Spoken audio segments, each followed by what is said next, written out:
Shalom. Kesempatan kali ini kita akan membahas bagaimana hidup sebagai insan Pentakosta. Siapakah yang dimaksud dengan insan Pentakosta? Tentunya bukan hanya mereka yang merupakan anggota jemaat gereja Pentakosta, tetapi anak-anak Tuhan yang percaya bahwa pekerjaan Roh Kudus dalam Kisah Para Rasul belum berakhir. Insan Pentakosta adalah orang yang percaya yang mengalami baptisan Roh Kudus dan bergantung pada peranan Roh Kudus di akhir zaman ini. Ada 3 hal yang harus dilakukan insan Pentakosta dalam menanggapi peranan Roh Kudus atas gerejanya. Yang pertama, hidup dalam tuntunan Roh. Dalam Injil Yohanes, Tuhan Yesus sangat menekankan peran Roh Kudus yang sentral dan penting dalam kehidupan orang percaya. Roh Kudus diutus untuk menuntun gereja Tuhan. Orang percaya seharusnya dipimpin oleh Roh Kudus, bukan sekedar menggunakan kepintaran, kehebatan, dan kebijaksanaannya sendiri. Dalam Kisah Para Rasul, terlihat jelas bagaimana Roh Kudus menuntun para rasul dalam kehidupan dan pelayanan mereka secara efektif. Contohnya, ketika Rasul Petrus berkhotbah pada hari Pentakosta oleh tuntunan Roh Kudus, ribuan orang menjadi percaya kepada Tuhan. Seorang diakan bernama Filipus dituntun Roh Kudus untuk pergi ke jalan yang sunyi dan akhirnya memenangkan seorang kepala perbendaharaan dari Ethiopia. Roh Kudus juga menuntun para rasul dalam mengambil keputusan, menuntun, mengarahkan, dan memimpin para pemimpin jemaat dalam pelayanan dan penuntasan amanat agung.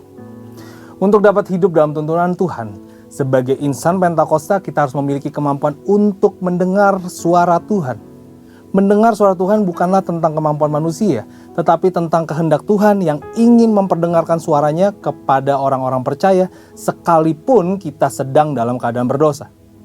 Namun demikian adalah tanggung jawab kita untuk melatih kepekaan dalam mendengar suaranya. Roh Kudus juga menuntun insan Pentakosta untuk memperkatakan firman Tuhan dalam hidup sehari-hari.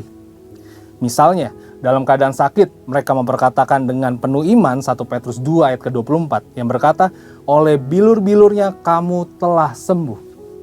Ketika banyak kebutuhan hidup yang harus dipenuhi, mereka memperkatakan Filipi 4 ayat 13, segala perkara dapat kutanggung di dalam Dia yang memberi kekuatan kepadaku. Dan Filipi 4 ayat 19, Allahku akan memenuhi segala keperluanmu menurut kekayaan dan kemuliaannya dalam Kristus Yesus. Serta memperkatakan Mazmur 91, janji perlindungan Tuhan. Untuk dapat dituntun Roh Kudus, insan Pentakosta bukan hanya memerlukan pengetahuan teologis yang mumpuni, bukan sekedar pengalaman pribadi semata, tetapi lebih dari itu adalah kepekaan mendengar suara Tuhan. Yang kedua adalah hidup dalam kekudusan. Ciri khas kehidupan insan Pentakosta yang dipenuhi dengan Roh Kudus adalah juga hidup intim dengan Tuhan. Ketika mengejar kehidupan yang intim dalam doa, pujian, dan penyembahan, serta merenungkan firman, sebagai hasilnya insan Pentakosta hidup dalam kekudusan. Roh Kuduslah yang memampukan orang percaya hidup dalam kekudusan. Tanpa peranan Roh Kudus, kita tidak mampu hidup kudus, terlebih di era sekarang ini. Kehidupan yang intim dengan Roh Kudus adalah kehidupan yang seharusnya dialami dan dijalani oleh setiap orang percaya di masa kini. Tanggung jawab kita adalah mengejar keintiman tersebut dengan banyak memuji dan menyembah Tuhan. Roh Kudus akan menuntun kita melewati pencobaan dan ujian-ujian sehingga hidup dalam kemenangan dan kekudusan. Yang ketiga adalah membawa pesan keselamatan.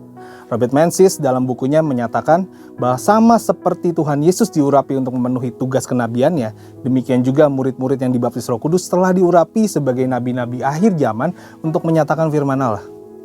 Gereja di zaman akhir telah dibaptis Roh Kudus adalah komunitas para nabi. Apakah seperti nabi perjanjian lama? Tentu tidak.